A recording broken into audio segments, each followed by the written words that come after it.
Hello, and welcome to this episode of Skiff Meetings Podcast, the podcast for curious event professionals. My name is Andrea Doyle, and I am the executive editor of Skiff Meetings. In this episode titled Baltimore Sporting Legacy Enhances Meetings and Conventions, I have the pleasure of chatting with Christina Ghani-Smith, Director of Sports Sales for Visit Baltimore. This is a special episode that is dedicated to our current sponsor for the month of July, Visit Baltimore. In our conversation, we talk about what makes Baltimore the sports town it is today. We chat about some of the stadiums and arenas that add excitement to meetings and gatherings in the city. We talk about how sports have made Smith the leader she is today and what the future holds for Baltimore as a sporting city. I hope you enjoy listening to this conversation, and I invite you to check out other episodes of the Skipped Meetings podcast with tips and insights from today's most influential event professionals. You can find all the episodes on our website or subscribe through your favorite podcast service.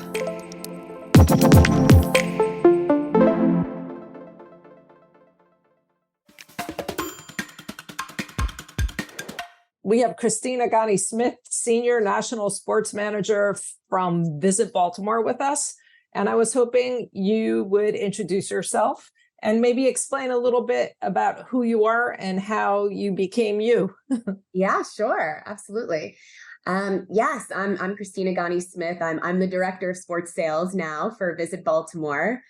And I'm from Northern Virginia, and I grew up as the oldest of 3 girls and 1 boy. And, my love for sports and being an athlete started when I was young, when my parents put my siblings and I in soccer and in gymnastics. And I was the one who was doing cartwheels on the soccer field and chasing butterflies. So my parents were like, let's stick with gymnastics and flips for this one. So I did that starting at 6, and I did it all through high school, and I worked my way up to being on the junior national team. Wow. And I was recruited to Towson University for gymnastics. And that's kind of where my road to Baltimore began. Towson is just 10 minutes outside of Baltimore. And today I'm the mom of 2 little boys living in the heart of Baltimore City, selling Baltimore as a destination for sporting events. Wow. What does a day in a life of a national sports manager look like? Well, it can range. It's different every single day, which is why I love it. But it can include site visits, FAM tours, doing presentations as to why Baltimore is a great sporting event destination, visiting other events in other cities to check them out and to see if they're a right fit for Baltimore. And, daily I'm collaborating with our venues, our hotels, our convention center, arena, our sports commission. So every day it's different, and I love it. How did you find your way to this position in particular? So I have a hotel background. So when I was first out of college, I started working for Hilton Hotels, and I worked there for 7 years. And there was someone at the convention bureau. I guess a position was posted, and someone on my team said, hey, I think you'd be good at this. You live in Baltimore City, you have a sports background. What do you think? And it was never on my radar. And I interviewed, and I think it took a couple months and another position opened, and I was hired at the CDB. And I remember going to my first trade show. I think it was Connect Sports. And I was running through the hallways, to my appointments, the speed dating trade show that it is. And I ran into a former athlete at Towson who was on the basketball team, who was my counterpart in DC. And I was like, okay, so this is an industry filled with my kind of people. And I knew that's where, I belonged and where I wanted to stay. Wow. And how many years ago was that? That had to have been 8 years ago. Wow. Yeah. So convention and visitors bureaus, as well as the events industry, can be a tough industry for people to understand. How do you explain to your friends and family what you do and who you work for?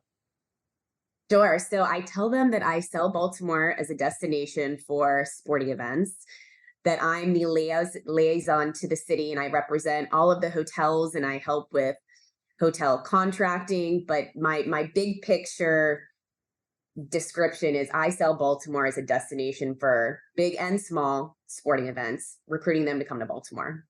Okay. So according to Skift's Travel Health Index, travel has exceeded 2019 levels and sports travel is following suit.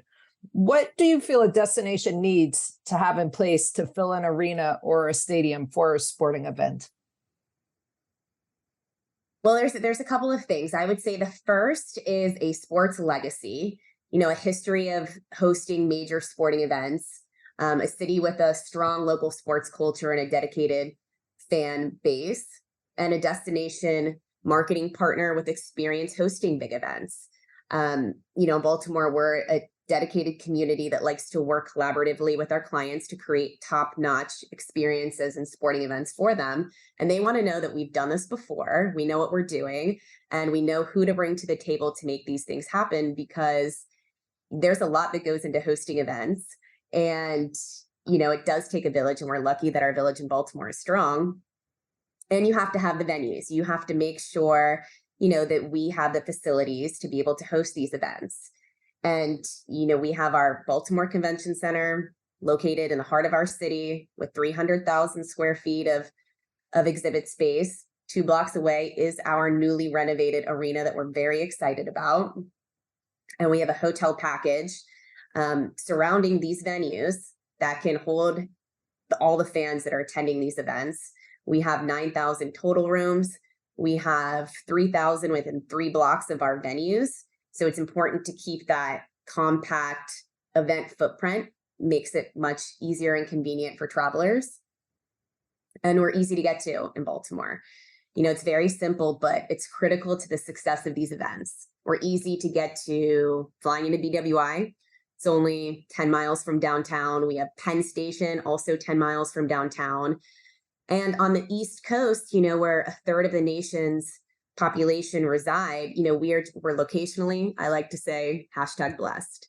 We're an hour from DC, we're 2 hours from Philly, we're 3 from New York. So when you talk about attendance building, we find that it's higher in Baltimore because we're so easy to get to. And then once you're here, you can walk everywhere. We have great public transit. We have our Charm City circulator, and we have our water taxi system, which is an amazing way to get around and navigate our city by water. We have plenty of restaurants within walking distance, which is important, quick grab and go options all the way to, 5-star fine dining. So you have all the pieces in place to host a successful sporting event and then add to that Baltimore sports history, which is legendary. Can you share a little bit about that? Yeah, for sure. We are a town of sports heroes. We have a very storied sports legacy going back generations, from Johnny Unitas, who played for the Colts for 17 seasons and is widely considered to be the first superstar quarterback, to more recently Ray Lewis, and our defense that won us, Super Bowl victories in 2011 and 13. Pele played in Memorial Stadium in the 70s. And of course, we have Babe Ruth and Cal Ripken with the Orioles, and our Orioles team today having a legendary season of their own, currently #1 in the AL East. We're very proud of that. And Maryland is known for lacrosse. Like, you would think that is our state sport, but it's not. It's jousting. But we're proud to be known as the lacrosse capital of the world. We're the headquarters for USA Lacrosse, and we've hosted NCAA men's championships, and more recently we've hosted the Women's World Cup. Michael Phelps is from Baltimore, the most decorated Olympian of all time. And we have a rich basketball history from when the Bullets were playing in Baltimore.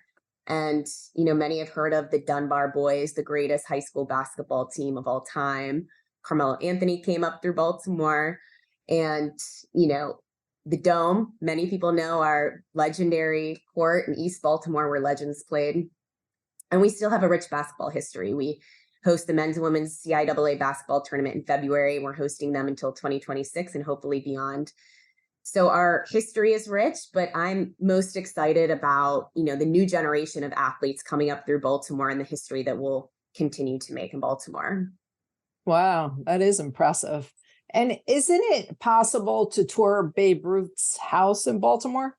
Yes, yeah. There's baseballs on the sidewalks from Oriole Park at Camden Yards that you can follow to his house to where he grew up. So that's a really fun thing to check out when people are in town. And is it possible for event planners to have gatherings there? At Oriole Park or at the house? At both. Yeah, definitely. I'll have to look into the museum because it is a museum. But at Camden Yards, absolutely. It's a beautiful stadium. It's the stadium that they say changed um, baseball forever. It was opened in 1992, and it was the first of its kind to have that retro look, to feel like it had been there forever. And it has the exposed brick and the steel beams, and it's a very intimate setting. And the field is nestled into the downtown like footprint, into an urban setting. And they say that all baseball stadiums have been modeled in some way after Oriole Park at Camden Yards. So it's a very special place, and it's an amazing place for planners to have offsite events and do unique activations there, which we've done before. And they have rooms too, right? Throughout the stadium, that if you wanted to host a corporate group, you can. Yeah, absolutely. There's lots of private event spaces. We've even used the suites before, for people to have as their kind of like entertaining area, even when a game is not going on. And it's hosted concerts before. So in many ways, it's an awesome place to have a private event. Wow. When a planner is planning a sporting event in Baltimore, what assistance can they expect from you and from your team? Yeah, absolutely. For a planner, I am the liaison to all of things in the city. And if it's not me who can personally help them with someone, I know who can and how to connect them. But I can help with venue and hotel sourcing. I can help with assistance with logistics, supplier sourcing, safety management. We have an entire marketing team, so help with marketing and PR. We have a customer experience team. So as soon as a event books in Baltimore, we will assign a customer experience really planner on our team to be an extension of their team, to help with all things leading up to the event and while on site. And that's anywhere from, off-site event planning to discounts at our attractions and restaurants. And one of the most important things I would say is using our team for our city connections. We have strong relationships with all of our members, and with our city and state officials. I can help with financial resources and applying for grants, signage throughout our city. And we're the experts of the city. So we're really just here to be a helpful extension of their team. Okay, great. So we touched upon Oriole Park and Camden Yards, which is a popular site for meetings and events. Another popular venue is M&T Bank Stadium, and that's 35 feet above Oriole Stadium, isn't it? Yes, it's right there. It's in walking distance of Oriole Park at Camden Yards. We're so lucky to have our two major stadiums in the heart of downtown. That's something unique and really special about Baltimore, but also an amazing place to have a private event. So yeah, we're lucky to have our two sporting events in the heart of the city. And that stadium is LEED certified gold, isn't it? Yes, sustainability is a huge part of our stadium environment. We were the first gold LEED certified stadium in the US. It's a major point of pride. We've been at the forefront of recycling, and it's simple things like turning lights off and equipments off when they're not in use, promoting public transportation to get to the games. We've reduced energy consumption by 38%. And we use 38% less electricity than other stadiums. We have a rain harvesting tank, which collects rainwater to pump to the irrigation system to water plants. So running efficiently in our stadium is a priority. And they're just common sense things to reduce energy consumption. It's good for the environment, and it's also good business decisions. And it's really just doing the right thing. So we take great pride in ensuring that our stadiums are leaders in the sustainability initiatives for fan experiences. Do you find when an event planner is considering Baltimore, that becomes a question they want answered about your sustainability efforts? Definitely. I think um, it's a major important decision factor. Everyone now is looking how to reduce their footprint on the environment. So we're seeing that asked a lot more now in our bids. So we're proud to be able to speak to that and lead the way for sustainability. And then there's another sporting venue, CFG Bank Arena. And I understand that just received a $200 million renovation. Yes. Yes, our arena, it's absolutely beautiful, and it's perfectly located only 2 blocks from our convention center. So to have our arena walkable to our convention center, walkable to Oriole Park at Camden Yards and M&T Bank Stadium, it's creating this robust and thriving arts and entertainment district that will only continue to be further developed. But this is a building with incredible history. Back in its heyday, Frank Sinatra, the Elvis, the Beatles, Jimi Hendrix, Aretha Franklin, Martin Luther King gave a speech there, Barack Obama. So to have this amazing history in the building, keep the same footprint, but have $200 million of privately funded money invested into the building is pretty special. And we're seeing new acts come through like Bruce Springsteen and Lizzo. So we're welcoming these world-class acts, but it's a 14,000 seat facility, and the renovations included new cushioned seats, 38 new suites, a refurbished concourse, and upgraded concessions. And this is where the CIAA basketball tournament is played, men's and women's, in February. So we're looking forward to welcoming more sporting events to the building. And the arena and the development that is happening is a great example of the progress that's happening in Baltimore.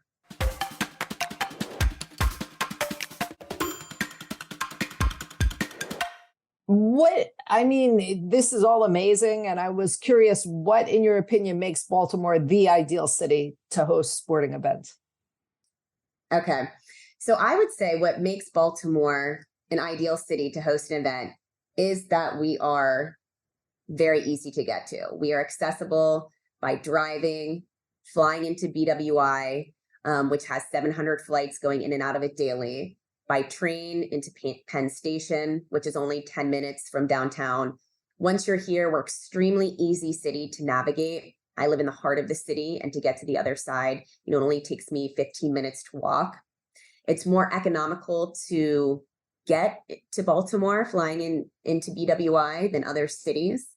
And we have an extremely compact campus with our venues, our convention center, and hotels and attractions being all, with a very close radius. Our convention center, our venues, 300,000 square feet of exhibit space, is only 2 blocks away from our newly renovated arena. And we have other fields and facilities that are surrounding universities. The hotel piece is critical. We have affordable hotel options for all ranges. We have 9,000 hotel rooms across a 7-mile waterfront campus. 4,400 rooms are within 4 blocks of the convention center and our arena. So when you have an event, you can stay right there and you don't have to go far. It keeps it very convenient. So the accommodations for a range of budgets, from family friendly all the way to luxury 5-star boutiques. We have an incredible food scene in Baltimore. Our food scene, I like to say, is on fire. We have options for the quick grab and go, options for, when a tournament, you have to get back to the game or something runs late. We have options that stay open late. And we have, markets. Our city is known for markets. That's where I like to go when I travel to a city, to get the diverse cuisine and you feel the culture for a town. So we have, your quick grab and go options all the way to 5-star, James Beard award winning chef restaurants. We take safety very serious in Baltimore. We have a safety platform for all events, and we meet with the police department regularly to go over the events that are coming into the city. And we have a warm welcome program, which is a pledge that hotels, restaurants, and attractions sign up that says they are committed to supporting and embracing diversity, equity, and inclusion, and fostering a welcoming environment for all travelers, no matter who you are or where you're from. So we're proud that we have almost 100 pledges And we look forward to expanding that. Well, with all those ingredients in place, it's easy to see why Baltimore does host many sporting events, both college as well as professional. And, they put the city in the spotlight and draw thousands who then hopefully you probably want to come back to visit the city on their own.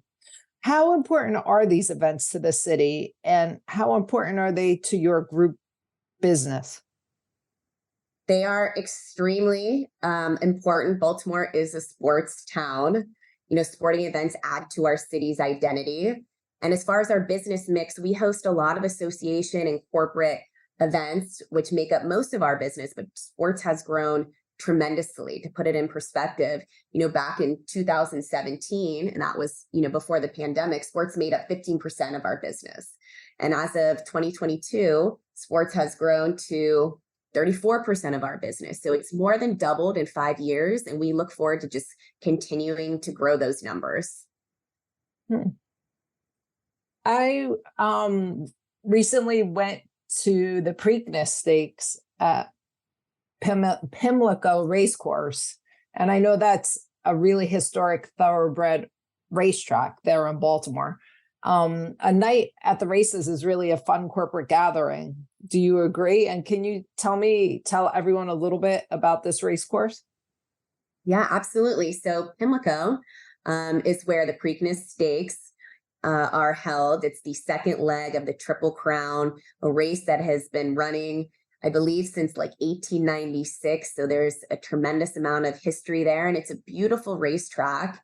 And, it's a great place to hold a private event, and it will be undergoing a significant facelift in the years ahead to ensure the longevity of the Preakness Stakes, to ensure that they continue to run in Baltimore. But it's a beautiful place to hold a private event. And I know that you had a great time, because there's no more fun event in Baltimore except maybe an O's and Ravens game. But that's a special that's a special event, and I love and look forward to going every year.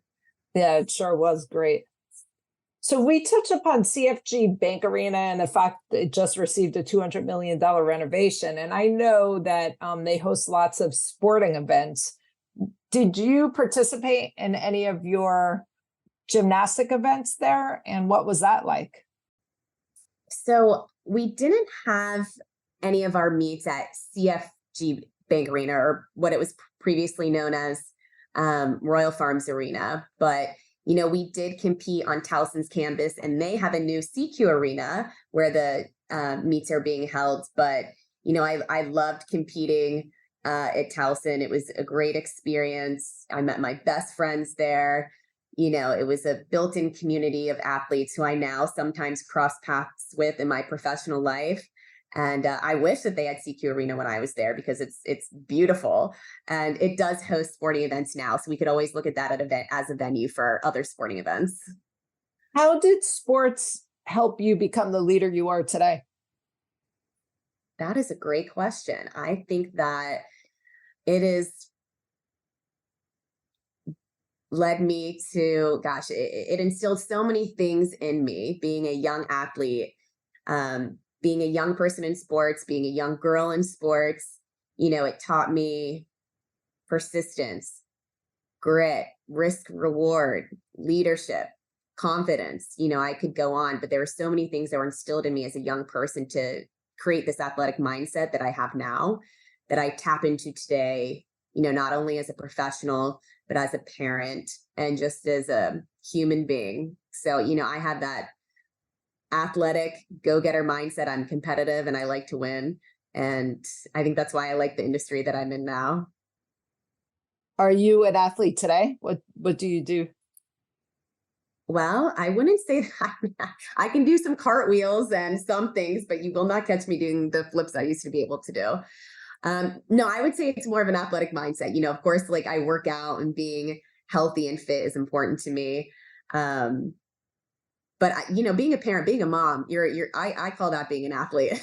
That takes all the strength. How old are your kids? I have a 2.5 little boy and a little boy that just turned 1. Wow. So you have your hands full. Mm-hmm. Is there anyone who mentored you early in your career or helped you to become the type of leader that you have become?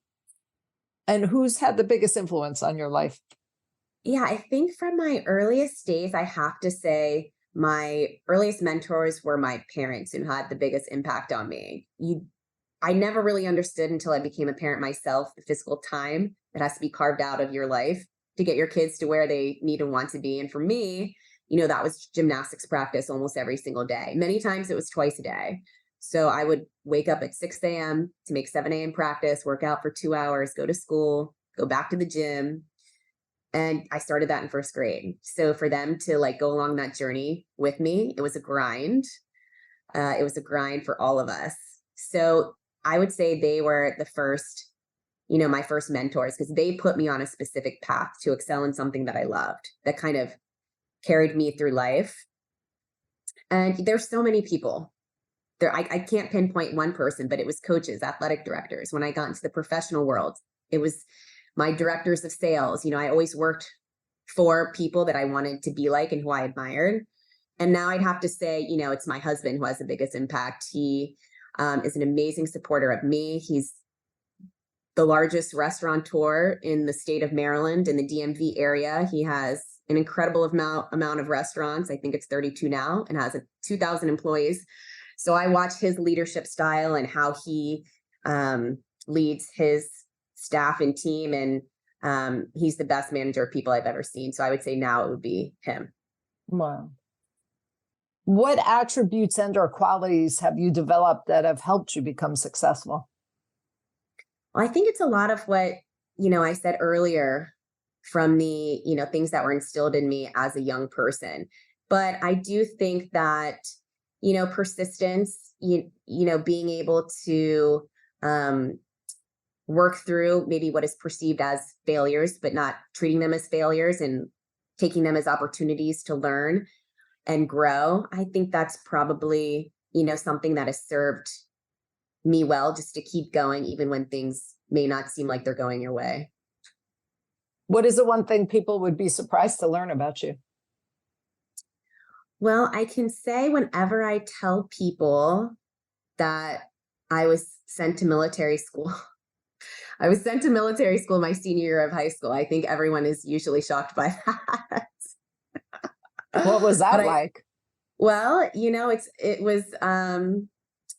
it was definitely tough, but it was, it was what I needed at the time. We won't go into why I was sent there, but we'll say I wasn't living up to my potential.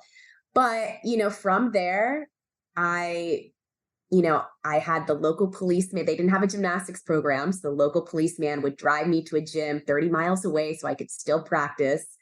And my athletic director there, he helped me through the whole recruiting process. He sent out my newspaper accolades to all surrounding universities, and Towson came to visit me there.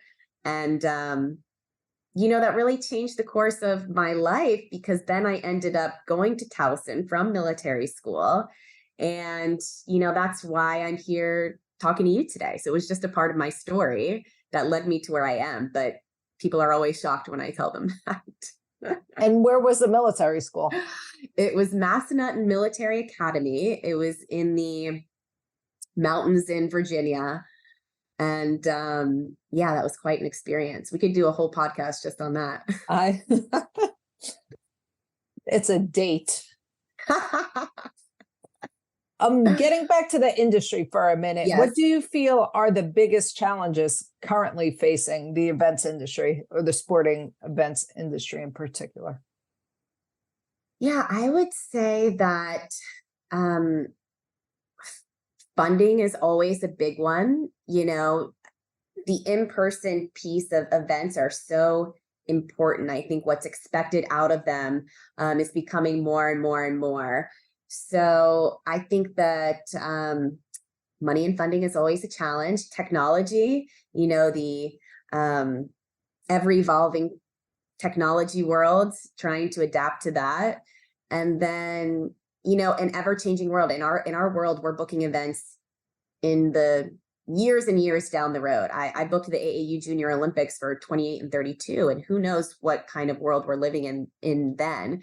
So to anticipate an ever-changing world and having to adapt, that's always challenging. But in doing so, it strengthens our abilities too. So yeah, I would say that booking things in the future. If you could change one thing in the events industry, what would it be? Well, I would love to have unlimited funds. That's what I would change. I would want unlimited funds to do whatever, is needed and exceed clients' expectations. Um, but safety is, ensuring that things at all times are always safe. You had no worries in that world. But, we take safety serious in Baltimore, and we have tools in place and strong relationships to ensure things are as safe as possible for our events. What do you feel the future holds for the industry? That is a good question, honestly. And I'm not sure I know, like in the sports world, I think we'll see a lot more like e-sporting events coming up, which is something that we're focusing on. It's an emerging market that we want to do more in Baltimore.